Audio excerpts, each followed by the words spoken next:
We moved into the cabin on a crisp autumn Friday. A-frame cedar siding nestled between tall pines on the north edge of Evergreen Lake. It wasn't flashy, but it was ours a much-needed reprieve from the noise of city life, the constant rotation of Lena's overseas deployments, and the quiet war fatigue that followed her home. The air smelled of pine needles and woods. Birds chirped like we'd stepped into a forgotten part of the world. Our nearest neighbors were half a mile away, or so we thought.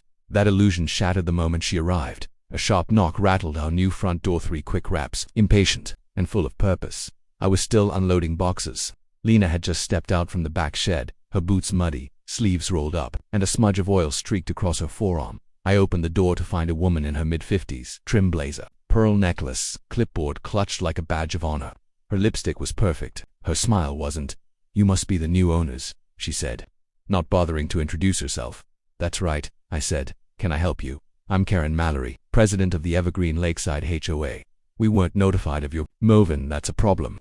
I glanced at Lena, who silently joined me on the porch. "I wasn't aware we needed to notify anyone," I said. "Our agent told us this property isn't part of any mandatory HOA. Karen gave a tight, condescending laugh. "Well, technically, it's not mandatory, but let's just say everyone here participates. It's the standard. Keeps property values high and the community safe." Lena raised an eyebrow. "Define safe." Karen ignored the tone. "HOA dues are $600 per month. Payable quarterly. You'll also need to submit compliance forms for exterior aesthetics, lawn usage, vehicle registration, and of course community service hours. Everyone does their part. It's how we stay harmonious." I blinked. "Community service hours?" "Yes, we run a structured system. Neighborhood watch rotations, holiday event planning, shoreline maintenance. You'll find it all in our bylaws." She flipped open her clipboard. "I've already drafted your welcome packet. Just sign here and we can get the paperwork started." Lena didn't move. "We're not interested." Karen looked up surprised. "Excuse me, we didn't buy this property to play house under someone else's rules," Lena said. "We came here for privacy, solitude, not bureaucracy." Karen's smile evaporated. "That's unfortunate. I don't think you understand how this neighborhood works." "I think we do," Lena replied evenly. "You just told us." Karen stiffened. "You really don't want to make this difficult. The HOA has influence. If you're not a member, things can get complicated. Trash collection mishaps, delayed utility responses, zoning complaints.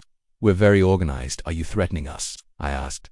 Suddenly alert, Karen scoffed, but her eyes betrayed her just giving friendly advice. "There's a reason everyone plays by the rules." Lena stepped forward. "I've spent the last 20 years in war zones cleaning up after people who abused power. Your clipboard doesn't scare me." Karen flushed. "Well then, don't say I didn't try to be neighborly." She turned on her heel and walked briskly down the path, her heels clicking like punctuation marks as she disappeared past the pines. Lena muttered, "That woman's built like a middle manager, but she walks like a dictator." I laughed despite myself. "You think she's bluffing?" Lena didn't answer. She just looked at the path Karen had taken, her eyes narrowing slightly, like a wolf scenting the air. We tried to let it go, but by Monday, the trash company skipped our pickup. Wednesday, a county inspector showed up with a citation for fencing.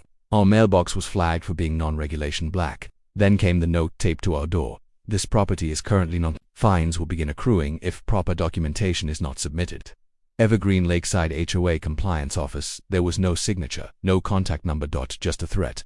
Lena read it once, then tore it in half and dropped it into the fire pit. "She wants a fight," she said, voice flat. "She's used to people folding, and we're not going to." I asked. Lena turned to me with a calm, measured expression, the kind I'd seen before. Usually when she was planning something no one would see coming. "We'll give her exactly what she wants," she said. "Attention." And just like that, the peace we'd come here for cracked open. But the war that followed, Karen wasn't ready for that, not even close. Lena didn't strike back right away. She watched instead, observing Karen's petty maneuvers with the same quiet calculation she once used to study enemy patterns from rooftops in Kabul. I'd seen that look before. The calm before impact. 3 days after the trash skip, a landscaping crew Karen had generously assigned to help us meet standards tore up Lena's garden beds without asking. Every herb, every native flower she'd planted with care gone. The lead worker, a teenager with scared eyes, handed me an invoice on his way out. "Karen said you'd be reimbursed through HOA credits," he mumbled before speeding off. Lena stood over the ruined soil in silence. She didn't curse. She didn't shout. She just stared at the dirt like she was reading a map, calculating coordinates. That night, she pulled a long metal case from the back of the shed. It was one of the few items she hadn't let me unpack. "You planning something?" I asked. She opened the case. Inside, a service-issued satellite phone, old photos, a folded flag, and her army ID in a hard plastic sleeve. "I'm remembering who I am," she said softly. and reminding myself what I don't tolerate. The next morning, we woke to find a notice of intent to fine stapled to the side of our garage, not taped. The letter was from the HOA Compliance Division, declaring our property in violation of noise ordinances, unregistered vehicles, and community non-engagement.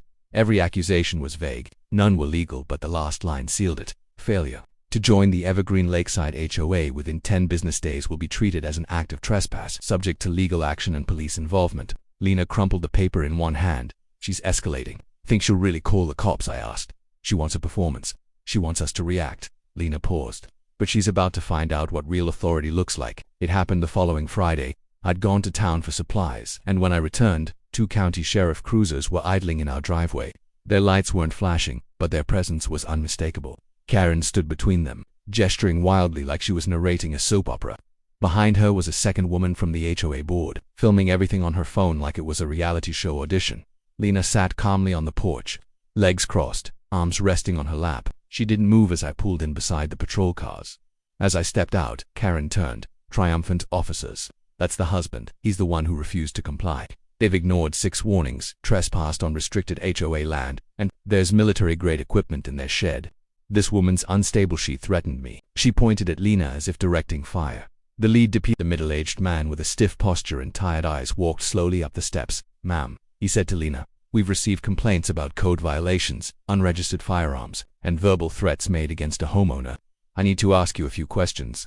Lena didn't move. She reached into her jacket, slowly, deliberately, and produced her ID note, a driver's license. The deputy took it.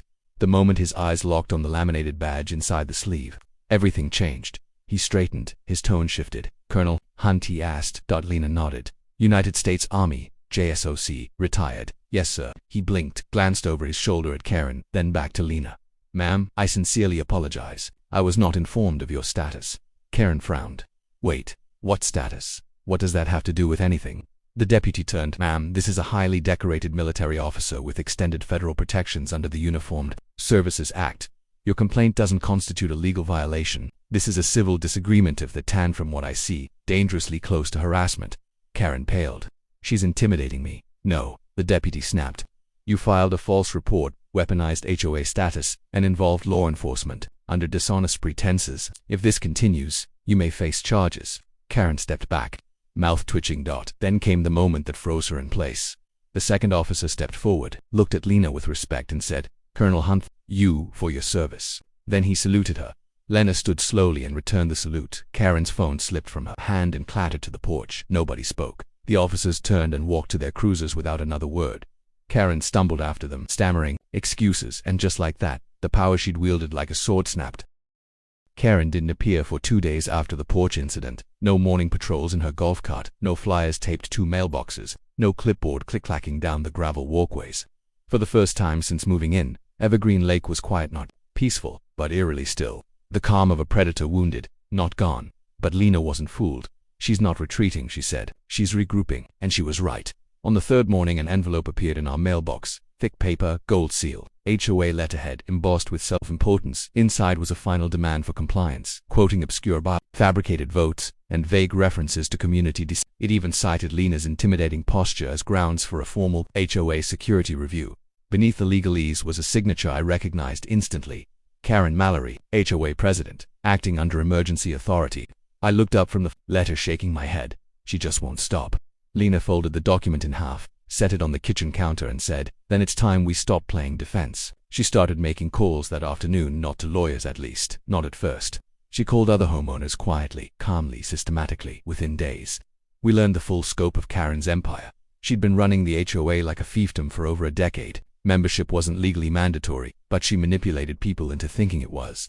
Those who questioned her authority were buried under compliance notices, hit with fake citations, or socially exiled by her inner circle. She falsified voting records, ran unapproved events using HOA funds, and inflated membership rolls to collect more dues than legally allowed. Worse, she charged administrative fees directly to elderly residents' accounts, many of whom had no idea what they were paying for. She fined us for using wind chimes. One neighbor confessed, hand shaking, said they disturbed the soundscape compliance rules.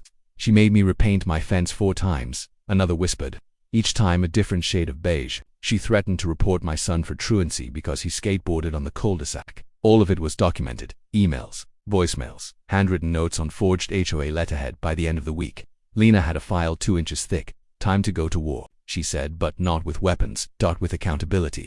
She submitted the dossier directly to the state attorney general's office, citing HOA fraud, elder exploitation, impersonation of municipal authority, and harassment of a federally protected veteran. The package was airtight, detailed, and signed under oath. Within 72 hours, an official investigator contacted us. "Your wife's report is the most organized submission we've ever seen," he told me. "And if even half of this is accurate, your HOA president is looking at serious penalties."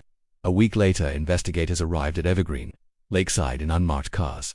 They didn't go to Karen's house first. They went to the HOA clubhouse too. Portable buildings she'd had installed on communal land without proper permits. The locks were cut, the files seized, computers confiscated. Then they knocked on Karen's door. She answered in a silk robe and garden slippers, still clutching the illusion of control, but the cameras were rolling now. This wasn't a neighborhood squabble. This was a investigation, and she was its centerpiece. The same neighbors she'd silenced for years stood across the road, watching as the woman who once fined them for mismatched patio chairs was read her rights. No one cheered, but no one looked away. Karen wasn't arrested that day, but her reign ended instantly. She was served with a cease and desist order preventing her from communicating with residents in any official capacity. The HOA board, what little remained of it, was placed under state oversight. All operations frozen. An emergency meeting was held on neutral ground. Attendance was voluntary. More than 80 residents showed up. Lena didn't speak first. She let the others do that. They told stories, showed invoices. One elderly man even stood with tears in his eyes as he described how Karen had cut off his access to the communal dock unless he paid late fees she couldn't explain. Then Lena stood it. "Didn't come here to run anything," she said. "I came to rest. But I won't watch people be bullied into silence. That's not peace, it's control dressed as order." She didn't need to say more. The room erupted in applause. By the end of the meeting, a motion had passed to dissolve the existing HOA and form a new, voluntary community association with a clear charter, elected representatives, and external oversight. Lena declined a leadership position, but they made her honorary advisor anyway, because even in peace, people trust those who faced war. Karen vanished. Not literally, of course. Her house still stood at the corner of Blueberry Lane, but her presence in the neighborhood evaporated like fog in the sun. No more HOA memos. No more late-night patrols in that ridiculous golf cart. The once feared enforcer of Evergreen Lakeside was now just another face behind drawn curtains. The state investigation concluded with quiet finality. Karen wasn't jailed, but she was fined heavily $72,000 in civil penalties in order to repay misappropriated funds to nearly 24 homeowners. Her ability to manage, represent, or even join any HOA for the next 5 years was legally revoked. The new Evergreen Community Council, voluntary, transparent, and member-run, was formed 2 months later. For the first time, people met because they wanted to, not because they feared fines or gossip. Lawns were imperfect. Garden gnomes popped up. Wind chimes danced freely in the breeze, and no one apologized for any of it. One afternoon in early spring, I found Lena sitting on the dock, boots off, her feet grazing the water's edge. The lake shimmered with life ducks cruising by, the hum of cicadas building in the air. She was smiling, not just content, but settled, like a stone finally resting where it belongs. "You always look at home near water," I said, handing her a mug of coffee. "I grew up near a river," she replied, "but this is the first time the currents ever flowed with me." We sat in silence for a moment. Then I asked the question that had been quietly echoing since the start. "Why didn't you go after her harder?" Lena didn't answer right away. She ran a finger along the dock's worn planks, thoughtful. "Because I've seen worse," she said softly. "Real monsters. People who weaponized power in places where there were no laws, no protections. What Karen did was petty tyranny. Ugly, sure, but fragile. Built on fear, not strength." She sipped her coffee. "And fear always folds when truth stands up." She didn't like the spotlight, but word of what she'd done spread anyway. Veterans groups reached out. Local papers requested interviews. HOA reform advocates called to ask if she'd speak at town halls. She declined most of it tonally, saying yes when a school invited her to speak on Veterans Day. That's where she told her story about duty, justice, and what it means to protect without dominating. She spoke not like a soldier, but like a neighbor. And by the end, half the audience stood in silent respect. She didn't need a uniform to command attention. Karen's house eventually sold. Some said she'd moved to Arizona to start fresh. Others said she was living with her sister while figuring out what to do with the rest of her life. I didn't care. Lena never brought her up again, but one day, while clearing out old files in the shed, I found the original HOA letters stamped with threats, demands, and the hollow authority Karen once wielded like a sword. I almost tossed them, but Lena stopped me. "Keep one," she said. "Reminds us what peace costs." So I pinned it on the inside wall of the shed, above her garden tools, Next to her unit's insignia and a faded photo of her squad, a relic of war and a reminder that tyranny wears many uniforms. Evergreen Lakeside changed. Not overnight, not loudly but thoroughly. We hosted potlucks by the dock. Neighbors helped one another with real warmth. A kid named Owen even organized a lake cleanup day, and no one had to sign compliance forms to participate. People weren't perfect, but they were free. That was Lena's gift, not just the takedown of a bully, but the restoration of dignity. The knowledge that your home is yours, that your porch light doesn't have to be regulation wattage. That kindness, that shouldn't come with bylaws. On the anniversary of our move-in, we had dinner on the porch, grilled trout, wild rice, sweet corn from a neighbor's garden. The stars came out, and the lake mirrored them like glass. I looked at Lena, her face soft in the twilight. You ever think about leaving again? She glanced out across the water. No, she said. This place fought back. That means it's worth staying for. And I knew then that the war was truly over, not because Karen was gone, but because real peace had finally taken root.